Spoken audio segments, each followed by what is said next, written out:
Oui, donc aujourd'hui on célèbre la 9e édition des itinéraires artistiques de Saint-Louis. Donc on remercie le bon Dieu. Donc vous voyez, cette année on a 33 artistes, 112 œuvres.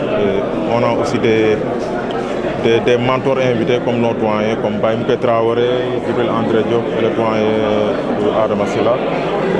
Vous voyez aussi, il y a la qualité. Moi ce que j'ai apprécié, c'est la qualité de l'expo et l'évolution des itinéraires artistiques.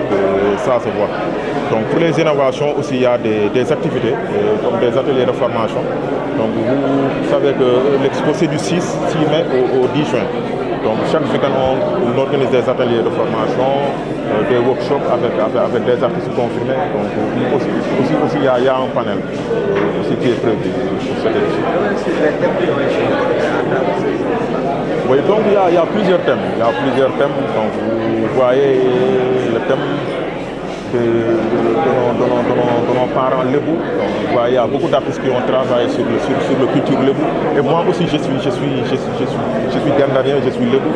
Donc il fait partie des expos que j'aime beaucoup. Donc il y a des artistes qui ont aussi présenté des œuvres sur la sculpture, comme M. Djibril André Diop, l'œuvre de doyen Adama Sylla, qui est une œuvre d'une sorte des années 60.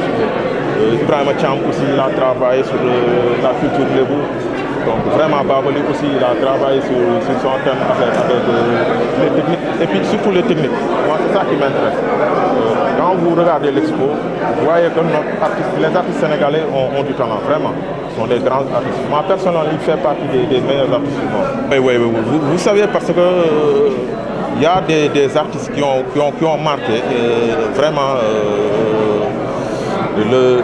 l'histoire de l'art ici au Sénégal, qui ont fait beaucoup de choses sur le domaine quoi, de l'art plastique, l'art visuel d'une manière générale.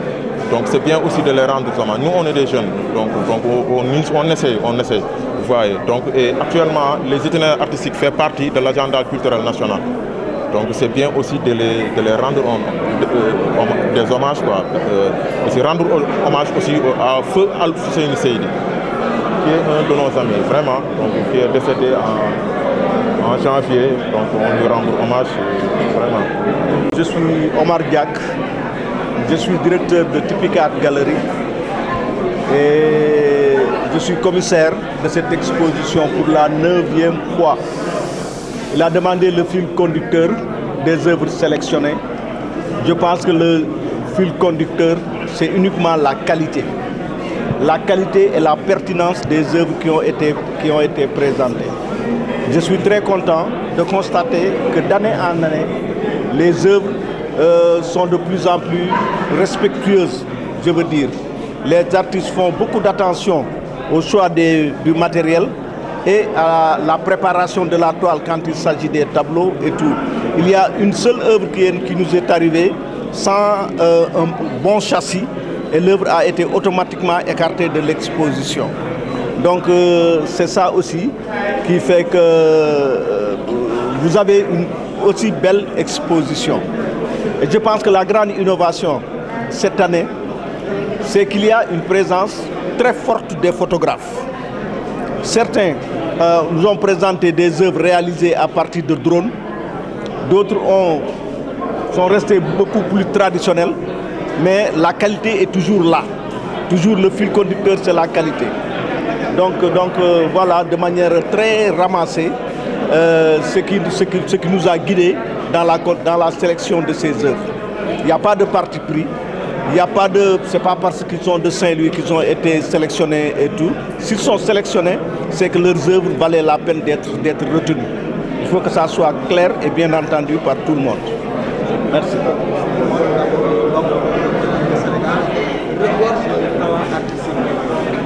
Le Sénégal regorge de talents artistiques, ça c'est vrai, ça se voit à travers la qualité des œuvres, mais aussi il faut tenir compte du fait que les œuvres qui ont été sélectionnées l'ont été à partir d'un appel à candidature.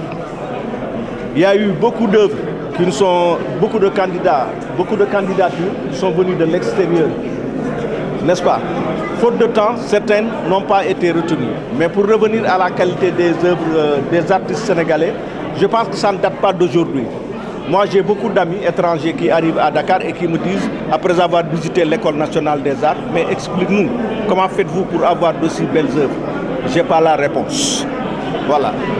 Pourquoi ce soutien? Parce que moi-même, je suis de formation plasticienne et depuis que je suis arrivée au CRDS, ces espaces avaient été conçus pour abriter des expositions temporaires, mais particulièrement des expos d'art contemporain.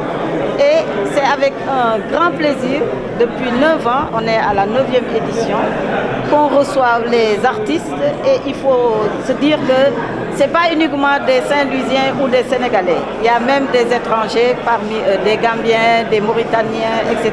Et ça, on le leur doit, comme le disait tantôt le commissaire, il faut qu'on les accompagne parce qu'ils le méritent.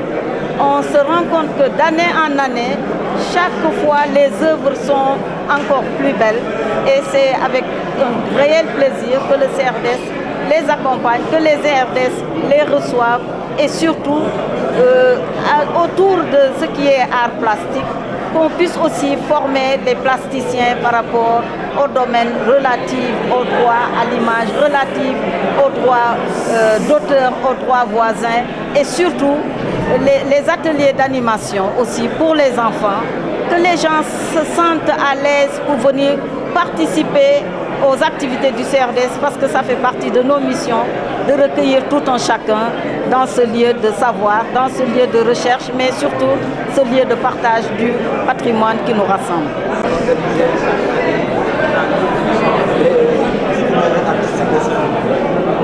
Ça, c'est avec plaisir, parce que si vous venez chez moi personnellement, je ne sais même pas le nombre d'œuvres que j'ai d'Abdou Karim. Donc pour l'exposer et l'accompagner dans ce qu'il fait, c'est toujours, nous sommes toujours partants, parce que c'est lui. Il a des valeurs qui sont très rares maintenant, qu'on trouve chez lui, comme le disait Omar Diak, le commissaire. C'est lui le meneur, c'est lui le manager, mais c'est lui qui est calme, c'est lui qui sait partager, c'est lui qui a le sens de l'écoute. Et quand on a certaines valeurs, il n'y a pas de raison que vous ne puissiez pas accrocher d'autres qui partagent ces mêmes valeurs que vous et que vous puissiez ensemble montrer ce que vous avez dans le cœur. Parce que ce qu'ils ont montré, c'est ce qu'ils ont dans le cœur et dans l'esprit, bien sûr.